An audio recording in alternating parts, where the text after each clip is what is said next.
स्वागत है आपका मेरे चैनल पे। और आज मैं आपको सुनाऊंगा एक कहानी जिसमें थोड़ा हॉरर, थोड़ी मिस्ट्री और इमोशन ढेर सारा होगा। अब देखिए, ये जो कहानी है ये वैसे मेरे तरांगनी वाले सीरीज से जुड़ी हुई है, उसके यूनिवर्स की कहानी है। लेकिन इस कहानी में आपको तरांगण नहीं मिलेगी। और जिन लोगों को समझ नहीं आ रहा कि तरांगण वाला क्या चक्कर है, तो उनके लिए मैं एक अलग से प्लेलिस्ट बना लूँगा and you guys can follow it and figure it out. Anyway, ये कहानी है एक आदमी की जिसका नाम है सुबेचा उर्फ सुप। सुप सुप सुप सुप सुप सुप्पू एक गांव में रहता है, जो कि दो पहाड़ों के बीच में एक गांव, एक नहीं बहुत सारे गांव हैं। उन पहाड़ों का नाम है द्युमुख। द्युमुख पहाड़, क्योंकि दो मुख निकले हुए। उनमें कई गांव में से वो एक गांव में रहने वाला एक वहाँ का शिकारी है। अब वो पहाड़ बर्फीले है, जिसकी वजह से वहाँ पे कुछ बहुत ज़्यादा उगाया नहीं जा सकता है, इसलिए वहाँ के लोग शिकार करते हैं। याक का, खरगोश का, पेड़ों का, जंगली बकरियों का शिकार करके खाते हैं।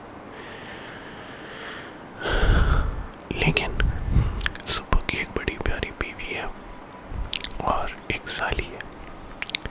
इन दोनों के अलावा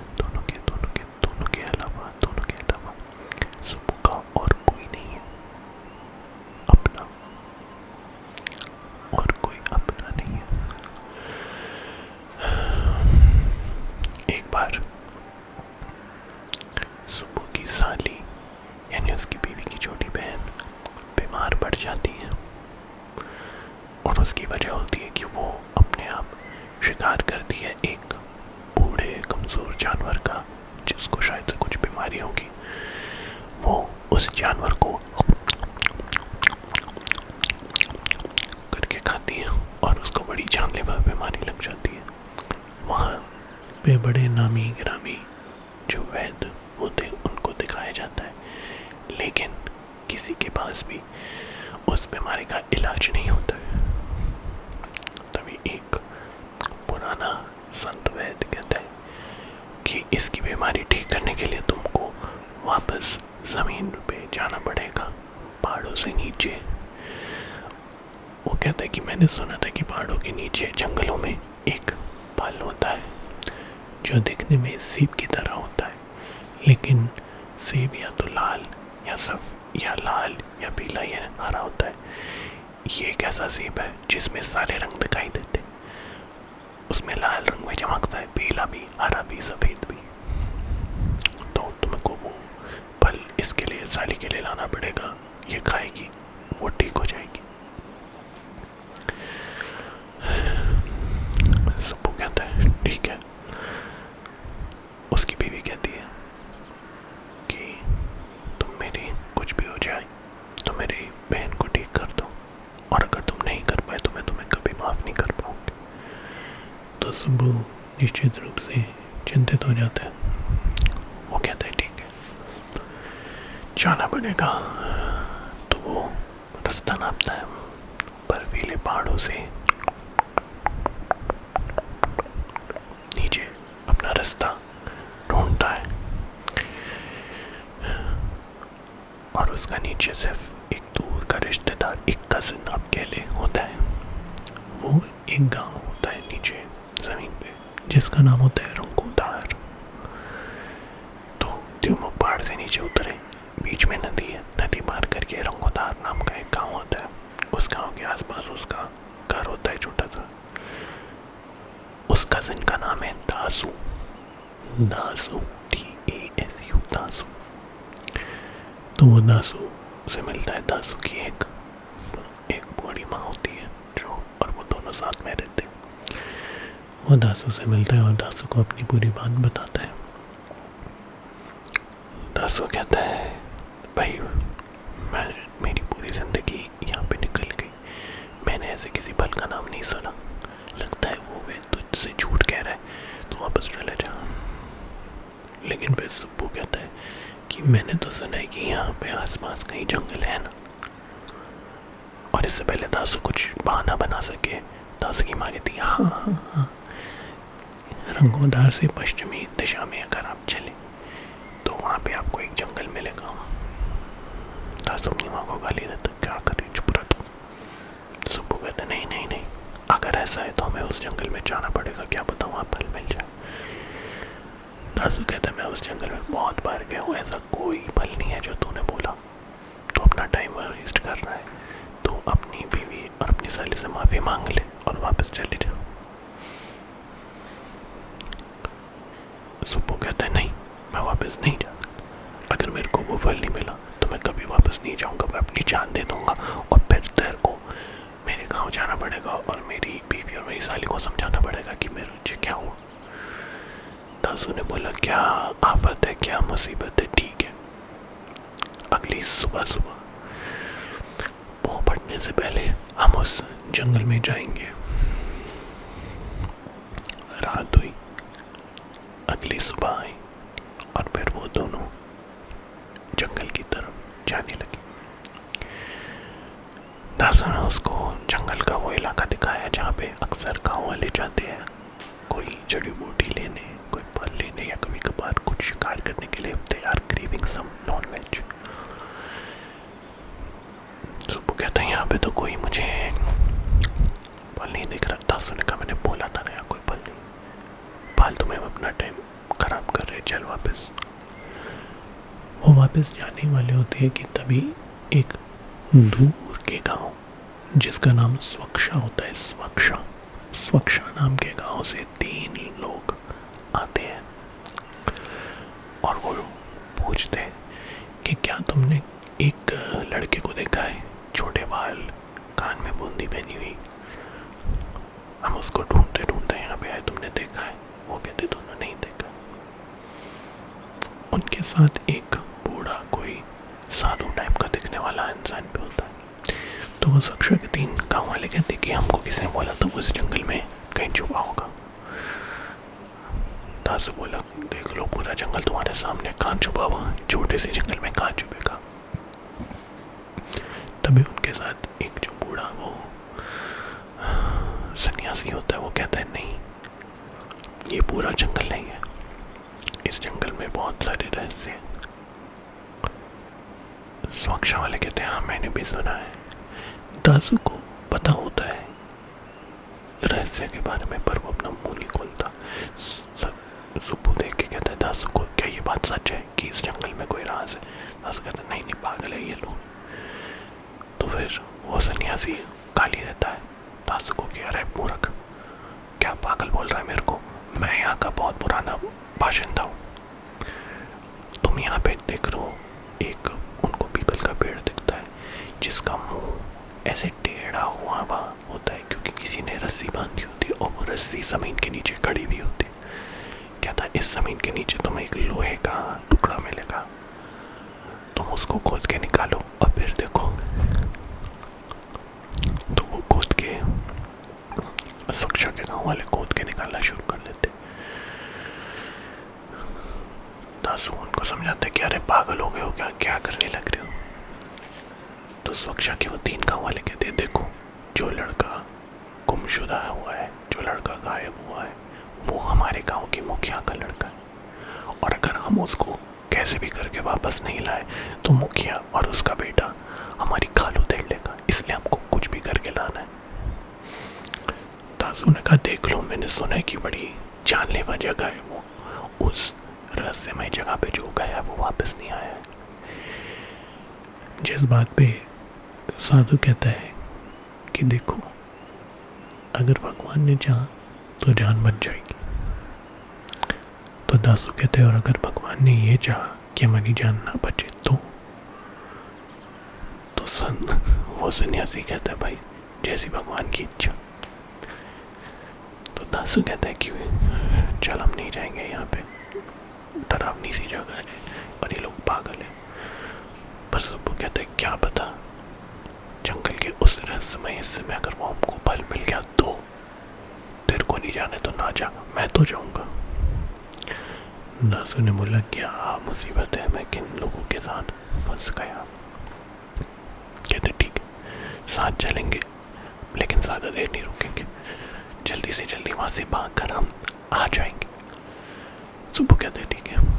तो वो एक पीपल के पेड़ पे जो रस्सी बंधी होती है उस रस्सी वाली जगह को वो खोदना शुरू करते हैं हाथ से, और उनको अंदर फंसा हुआ मिलता है एक लोहे का टुकड़ा। फिर जब वो उस लोहे के टुकड़े को ज़मीन से निकालते हैं तो वो लोहे का टुकड़ा आसमान में उड़ना शुरू कर देता है। वो लोहे का टुकड़ा टहनी से टकराता है और जोर से करके आवाज़ आती है लोहे की, जिससे वो सब अपने कान और आंखें बंद कर लेते हैं क्योंकि इतनी जोर की आवाज़ होती है। जब वो आवाज़ ख़त्म होती है तो वो आंखें खोल के देखते कि अरे वाह, हमारे सामने तो एक रास्ता है जो नीचे को जा रहा है। मान लो ऐसे जैसे वो लोग किसी पहाड़ की चोटी पे और वो नीचे उतर रहे हैं, जो कि ना दासू को ना किसी को समझ आए कि भाई ये जंगल का इलाका तो प्लेन इलाका है, तो यहाँ से नीचे कोई रास्ता कैसे हो सकता है। पर वो सब धीरे धीरे वहाँ पे जाते हैं। जब वो जंगल के उस गुप्त निचले रास्ते में जाते हैं तो उनको दिखता है कि वहाँ का जंगल और भी ज़्यादा घना हरा भरा फलता फूलता हुआ होता है। वहाँ पे और ज़्यादा पेड़ होते हैं, वहाँ की हवा और भी ज़्यादा ठंडी होती है। वहाँ पे उनको एक साइड में एक बहुत बड़ी नदी मिलती है, उस नदी के बहुत दूर उनको एक झरना मिलता है, और इतने सारे खूबसूरत पेड़ अलग अलग आकार के उनको मिलते हैं जिस पे बड़े अच्छे अच्छे खूबसूरत फूल लटके हुए मिलते हैं। जो वो सन्यासी है वो तो मस्त ऐसे नाचते नाचते गाते गाते उस जंगल में जा रहा होता है। जो सुरक्षा से 3 गाँव वाले आए थे वो भूल जाते इस बात को कि उनको मुखिया का लड़का ढूंढना है, और वो बस फूलों की खुशबू लेने में लग जाते हैं। यहाँ तक कि दासू भी अपने डर अपने भय को भूल जाता है और बस वो अपने अर्थ के ऐसे सब कुछ देखने लगता है। सब लोग अपना उद्देश्य भूल जाते हैं सिवाय सुप्पू के, क्योंकि उसको अभी भी टेंशन है कि उसको अपनी साली के लिए वो जादुई फल लाना है। वो कहते हैं ये सारे पागल हो गए हैं क्या, छोड़ो इनको, और वो ढूंढने लगता है और फिर अचानक से उसको नजर आता है एक झाड़ी में लटका हुआ एक फल जो दिखने में सेब की तरह होता है, जिसपे लाल रंग, हरा और पीले रंग का शेड होता है। तो फिर सुब्बू उसकी तरफ बढ़ता है और उस झाड़ी में से उस फल को खींचने की कोशिश करता है पर खींच नहीं पाता।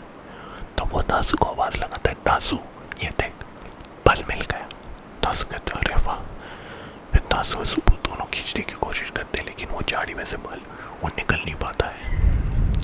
फिर वो सुरक्षा के 3 गाँव वालों को बोलते कि अरे आ रहा उस इधर हमारी जरा मदद करो, और वो सारे मिलके एक सेब को एक झाड़ी में से खींचने की कोशिश करते हैं, लेकिन उसकी जो टहनी होती है वो मान लो दुनिया की सबसे ताकतवर चीज़ थी, वो टूटने का नाम नहीं लेती। वो जोर से खींचते चिल्लाते दम लगा के आयशा वगैरह वगैरह वगैरह। तभी अचानक झाड़ी के पास से एक बड़ी आंख खुलती है पीले रंग की, और फिर उस झाड़ी के नीचे की जमीन में प्रलय आने लग जाता है भूकंप की तरह। और फिर पता चलता है कि झाड़ी के एक बड़ा सा दानव मॉन्स्टर होता है जिसकी पूरी खाल झाड़ी से बनी हुई होती है, और उसके कान पे वो फल लटका हुआ होता है। वो उन सारे लोगों को पीछे फेंक देता है जमीन पे और बाहर निकलता है और जोरों से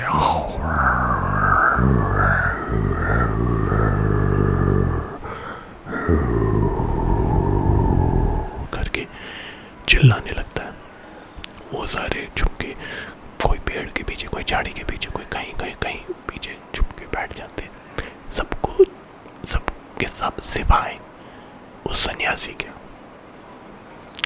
वो कहता है तेरी ऐसी की ऐसे ऐसे करके वो उस दानव को गाली देने लगता है।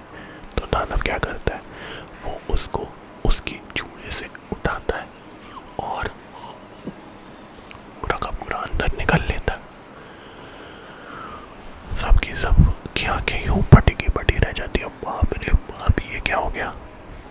और तभी कुछ देर बाद उस सन्यासी की आवाज उस दानव में से निकलने लगती है और वो बड़बड़ करने लगता है कि हमारा ये अति सुंदर वन जिसमें ये घुसपैठियाँ आए हैं, इन सबको भगाना चाहिए, मार देना चाहिए, खा लेना चाहिए, चीर लेना चाहिए, फाड़ लेना चाहिए वगैरह वगैरह।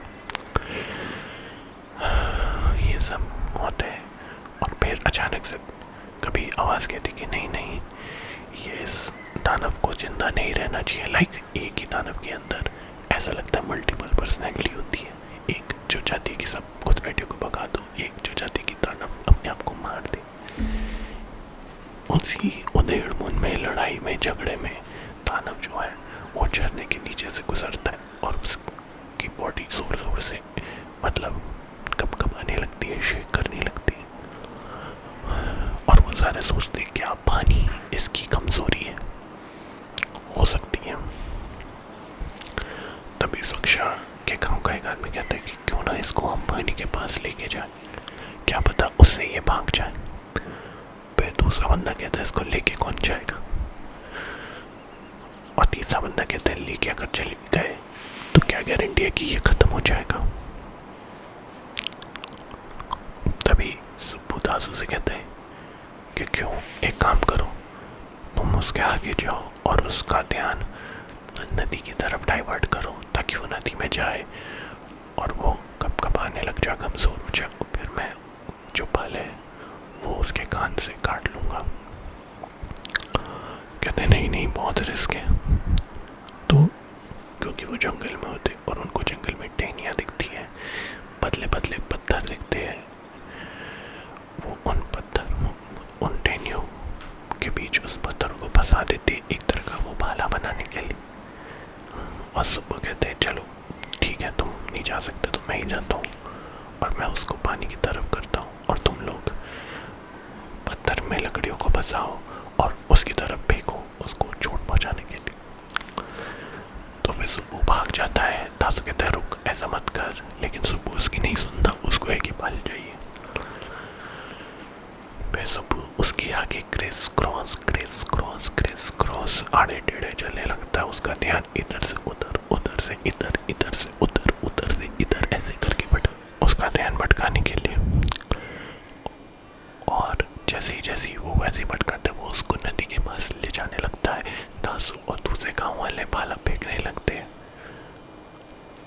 अब किस्मत का देखिए, वो नदी के पास पहुंच ही गए थे कि तब तक जो दानव है वो सुब्बू को गले से पकड़ने में सक्षम होता है और वो सुब्बू को भी खा लेता है। यह देख के दासू की जोर से चीख निकलती है, नहीं।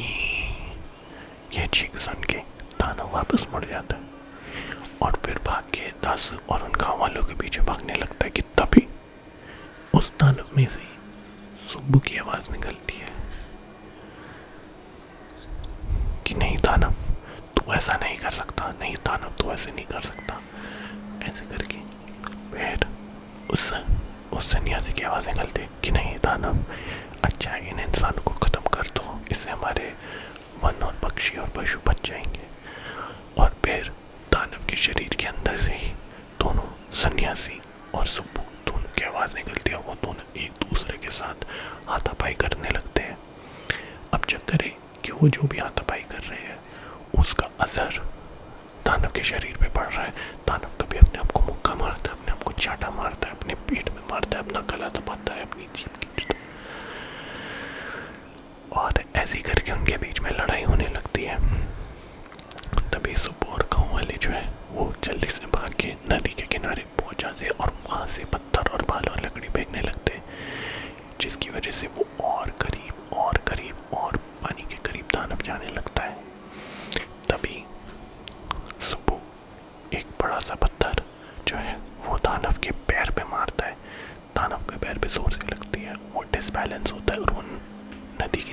गिर जाता है, जिसके बाद वो जोर से कँपकँपाने लगता है कुछ देर तक, और फिर उसकी मृत्यु हो जाती है और उसकी लाश नदी में तैरने लगती है। फिर सुब्बू जल्दी से, जो उसको वादा याद था, दासू जल्दी से सुब्बू का वादा याद था उसको, जाता है और दानव के कान से वो फल काट लेता है, और फिर वो सारे उस जंगल से बाहर भागने लगते हैं। उनको इस बात का एहसास हो जाता है कि ये जंगल बहुत ही खतरनाक जंगल है, जिसके बाद वो दोबारा से रस्सी को पीपल के पेड़ पे बांधते हैं, और वो जो लोहे का टुकड़ा था उसमें भी रस्सी को बांध के उसको जमीन में गाड़ देते, जिसके बाद वो निचला जो भाग था जंगल का गुप्त, वो छुप जाता है। सुरक्षा की वो गाँव वाले कहते भाड़ में जाए मुखिया और उसका भाई और उसका गुमशुदा बेटा, हम लोग यहाँ से कहीं दूर चले जाएंगे और गायब हो जाएंगे, वो हमें ढूंढ नहीं पाएंगे। दासू भी कहते कि हाँ मुझे भी वापस जाना चाहिए, पर जैसी जैसी वो वापस जाता है उसको इस बात का एहसास होता है कि उस गुप्त जगह में समय का चक्र कुछ अजीबोगरीब ढंग से चलता था, क्योंकि कुछ दिन बीत चुके थे दासू और सुब्बू को अपने घर से जंगल में जाए हुए। हालांकि उनको लगा था ये बस कुछ घंटों की बात थी। जब वो वापस आते हैं तो वो देखते हैं कि उसकी माँ भी होश है और उसका शरीर जो है वो कोयले की तरह तप रहा है। फिर दासू कोई आसपास गांव का वैद्य बुलाते हैं, जो कहते हैं कि तुम्हारी माँ बहुत बूढ़ी हो चुकी है और उसके पास ज़्यादा समय नहीं बचा है। दासू को इस बात पे विश्वास नहीं होता, वो बहुत चक्का हो जाता है, और तभी वो सोचता है कि ये जो फल है जिसके बारे में सुब्बू बात कर रहा था, अगर ये इस फल का कुछ टुकड़ा मैं अपनी माँ को खिलाऊं तो उसका वो आधा टुकड़ा काट के अपनी माँ को खिलाता है, और कुछ ही देर में चमत्कार होता है, उसकी माँ वापस होश में आ जाती है और उसका बुखार भी चले जाता है। सुब्बू को रियलाइज होता है कि वाकई में इस फल में कुछ तो बात है। जब माँ होश में आती है वो पूछती है कि मतलब दासू से पूछती है कि भाई सुब्बू किधर है, तो दासू कहता है कि उसकी मृत्यु हो गई। और फिर दासू की माँ कहती है कि तेरी जिम्मेदारी थी सुब्बू की, अब उनकी बीवी और उसकी साली का क्या होगा, तो अब तू जल्दी से जा, तूने इस फल को आधा काट लिया है, इससे पहले ये सड़ जाए, खिलवा खिला, और अभी क्या पी जाओ। तो हालांकि दासू थका रहा था, उसके बावजूद वो भाग भाग के गांव की तरफ गया। एक दिन का फासला जैसे तैसे करके उसने कुछ घंटों में पूरा किया, उसकी हालत खराब हो गई थी। वो देवमुख के गांव में पहुंचा, उसको पता था कि कौन सी कुटिया है सुब्बू की। कुटिया के अंदर गया तो वहाँ पे उसकी बीवी नहीं थी, लेकिन साली थी जो कि आराम कर रही थी और वो भी बेहोश सी थी। तो सुब्बू दासू ने बिना कोई देर किए साले को वो सेब खिलाया, जिससे उसकी तबीयत ठीक होने लगी। जैसी तबीयत ठीक होने लगी तभी सुब्बू की बीवी जो है वो भी बाहर से कहीं वापस आई थी, लकड़ियाँ जमा करने गई थी।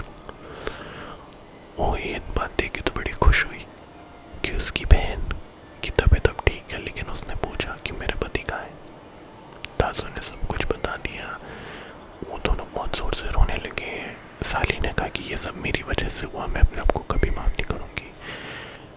दासू ने कहा देखो जो हो गया सो हो गया।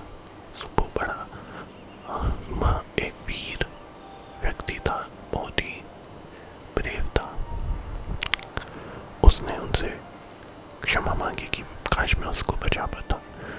नमस्ते बोल के फिर वो वापस अपने गांव रंगोतार की ओर प्रस्थान करने लगा। तो ये थी